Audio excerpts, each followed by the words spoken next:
Hello, and welcome to the Trans Agenda, a podcast by TransClinique. I'm your host, Niko, and I'm a trans man, and my pronouns are he and they. Every Thursday at 6 p.m. Pacific Standard Time, we'll be right here talking about the Trans Agenda. In this podcast, we'll delve into the unique challenges and experiences of trans folks, highlighting the voices of those who have lived it themselves. We'll explore issues such as navigating medical and legal systems, finding acceptance within family and community, and combating discrimination and violence. Our guests will share their personal stories and expertise, providing valuable insights and perspectives on this often misunderstood aspect of the human experience. Join us as we strive to educate, inform, and advocate for trans rights and visibility. Hello. Hi. Welcome to the Trans Agenda. We have the beautiful, the gorgeous Pearl Teese, my partner actually, here with us today to talk a little bit about the things that have been going on in her life. If you want to introduce yourself. So for those of you who don't know me, my name is Aria, also known as Pearl Teese. I am a mental health advocate for patients' rights by day. A showgirl by night, and then all moments in between, I'm an entertainer. I'm a personality and gamer / streamer.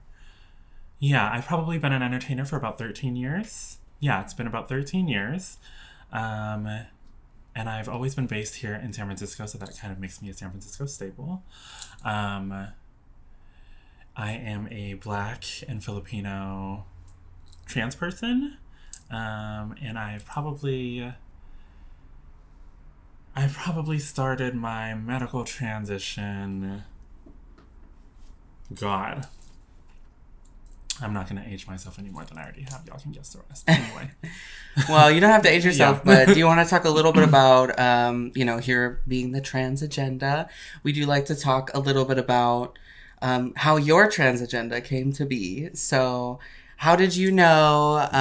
What has been your experience? Anything you'd like to say? Well, as far as like coming to terms with my trans identity. Mm-hmm. Like, how did it happen for you? Because everybody has their own experience. Yeah, so I probably, my best friend, luckily, is a trans woman also. I think, so being an entertainer, it kind of opened the world to trans people. I didn't really have, I want to say access or the knowledge during my time growing up of like what a trans person was and how to find community and, things like that. Me and my best friend probably started going out in drag in my early 20s, and I think I've always questioned. I've always had that internal battle in my mind of like fighting, or like I don't know if fighting, but like an internal struggle with how I represent to the world and how I'm received by the world. And then I think I would often question, once I found out what it was to be trans, I often questioned if it was, what if it was wrong? What if this isn't right for me? And that was continuously like my thought process on like trying to figure out if I was or wasn't. And then I finally started asking myself, well, what if you are? And then once I allowed myself to kind of like just have that like that, I guess that mind frame and just allow myself to say, well, maybe this is right for you.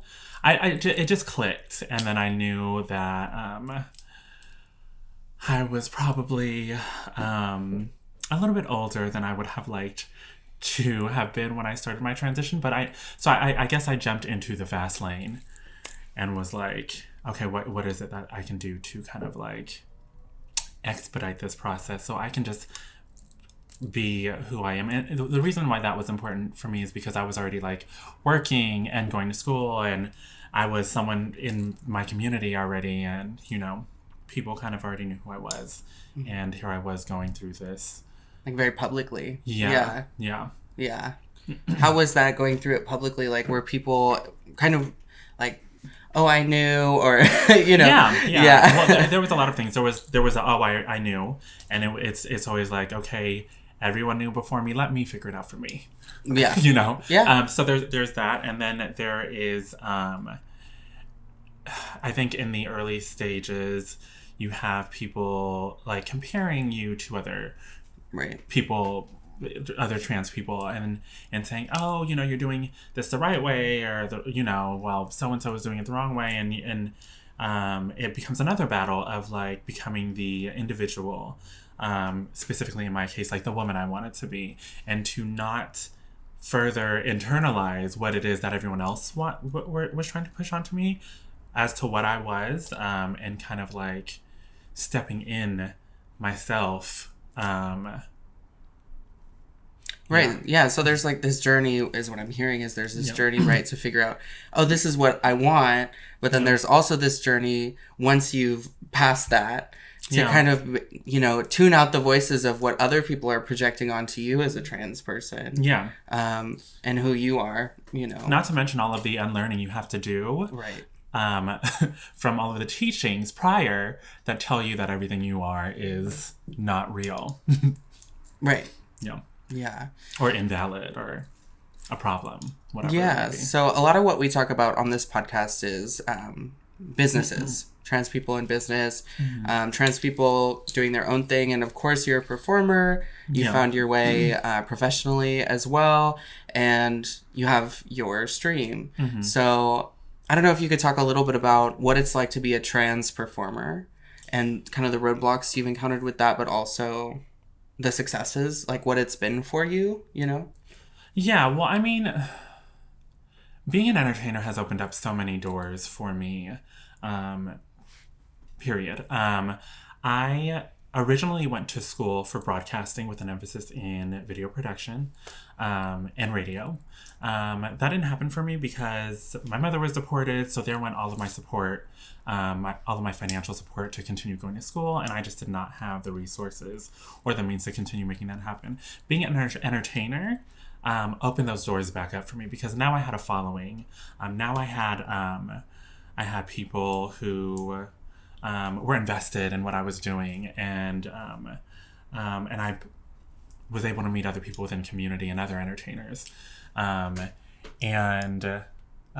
of it, I had two of my own, I would say, successful podcasts. Hey. And I was able to travel because of it. I am now, I think, the only Black trans woman who anchors the news for the Pride Parade.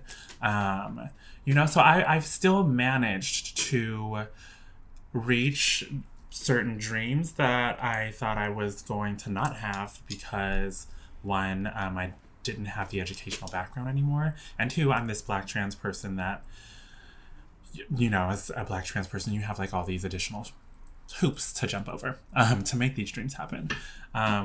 So entertaining opened up a lot of things for me that I didn't have, and because of it, I am now able to take those things that I guess I've always been doing and been passionate about and kind of put it, like I've always been able to put that on stage, and now I'm able to do that on video and stream. Yeah, so it's kind of been, again, this evolution, right, of finding yourself. And so what I heard from your story just now is that you know, weren't sure if you were going to be able to make everything happen. You didn't have that family support. And then the queer community kind of became a family in a way. And I think, in my personal experience, finding your family happens in stages, right? You know, you're finding not just a family, but a community, right? You're finding, okay, you know, yeah, I'm queer, so I'm part of the queer community. Well, but within the queer community, who am I within that? And then within that community, who really, you know? So I've watched you start your stream and really kind of, I think, find that community. And If you could tell us a little bit about like what was it like finding that community, and why did you find it on Twitch? Why did you find it in gaming? What is that for you? Yeah, there's a lot of sub-communities within, I guess, the LGBTQ community at large, right? For me, I have who I am on stage, and who I am off stage is not necessarily the same person. And like I said before, I've had other podcasts that I didn't necessarily curate. I was like the co-host to. With streaming specifically, I can still be who I am authentically off stage with a mix of who I am on stage, and I'm able to also curate my own show. And what that leads to is programming that comes from like my own heart, and things that like I'm talking and doing things that I'm interested in. And what that does is it brings together another community who share those same interests, and are still interested in who I am when I'm not like on the big stage, or who I am in, I guess, the community at large. Right. They're just there because they resonate with the energy you're giving out. Mm-hmm. So tell us a little bit about the jewelry box. The jewelry box is the jewelry box is my stream. It's a stream. It's a community of gems that are really just so uplifting, so caring, and have just made me feel so welcomed within like the streaming and gaming community. It's having like the different intersections that I have, I've been able to touch and step into so many different communities, the trans community, the Black community, the LGBTQ community, community amongst women, and now I'm also like stepping into like this gaming community, which like I've always been into gaming, but I guess I've never really like dived in the way that I am now, and also like the drag community, but I feel like how do I best explain this? There is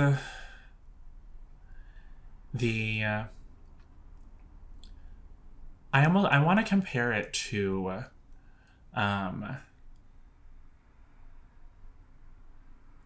I'm not going to do that. I want to compare it to other sub-communities that I've been a part of and I've touched.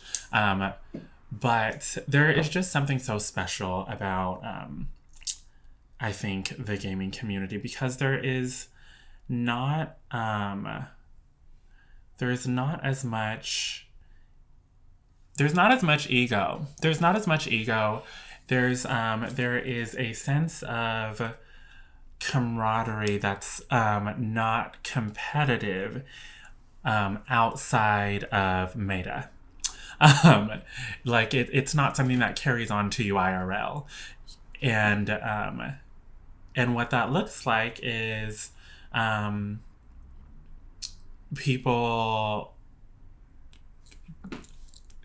giving me support where they feel that they can, and bouncing off ideas to me that may like further like push me into like things that I want to like to do that helps me. Right, they're just supporting further, you. Yeah. And they don't expect, I mean, what I've noticed from watching your stream is that they don't expect anything back really, other than for you to be yourself. Yeah. And I've also watched you kind of connect with younger trans folks on there, and they call you Mother Pearl. They do. Yeah, it's I literally was just saying this, but it's almost like so when I started streaming, I predominantly had an audience of Black queer women, and now that's grown exponentially, and now there's other cis straight folk that are there kind of like enjoying like the company as well, but knowing their place, and but what I'm really, really kind of like appreciating is like the younger trans folk that are now like in my streams and are kind of learning that you like I get to be like this beacon or this person who has like an immigrant mother who was deported and had to like kind of like make ends meet on my own at a younger age and now like I'm on a like a platform that they can come to and watch and like they're learning that you can do whatever it is that you want to do. And you actually have like your own Discord server too, so you stay connected with them throughout the day, and it really, to me, it seems kind of like a community. You know what I mean? It is a community. You are literally building your community when you're a streamer. Yeah, and you get to support yourself off of that. I know you've said it's not about that, and it's not, right? But at the same time, we do need some things in this world, you know. So it's really great. You could think of it kind of like you think about drag. Like it can be a career. It can be a hobby. It's something that can be monetized, and you can use it to support yourself, or you can use it to just support itself and continue the growth of your own art. So what advice would you give to a younger version of yourself, or maybe somebody who's looking to, maybe as a young trans person feeling discouraged about their journey, or maybe isn't taking the typical path that other people are projecting onto them, like we were talking about earlier? What advice would you give? The advice I would give is know that it's going to be difficult, and that it is never bad. It is never bad to invest in yourself. And I think I think that's it. I think that's probably the advice I could have used when I was younger. It's going to be difficult. It's going to be difficult, but like in the same breath, it's not bad to invest in yourself, because when you're investing in yourself, you'll profit off of it. True. So one question we like to ask everybody who comes on the podcast is, what is your trans agenda? My trans agenda. Okay. So my trans agenda is to inform, to validate, and to reiterate to all trans people that we are some of the most beautiful people on this planet, and the things that we can do, the people that we touch, is, pure gold. Can turn into pure gold. I love that. Well, thank you so much for coming to the Trans Agenda. Yeah, thanks for having me. Yeah. Trans individuals face unique challenges every day. From accessing healthcare to navigating legal systems, it is crucial that we work towards creating a society that is inclusive and supportive of people of all gender identities. This means advocating for policies and practices that prioritize the health and well-being of trans individuals, as well as challenging discriminatory attitudes and behaviors where they exist. By coming together to support and uplift trans voices, we can create a brighter and more equitable future for everyone. Thank you for listening, and let us continue to work towards a world where trans individuals can thrive. Follow us on all social media platforms at TransClinique, and don't forget to like this video and hit the subscribe button.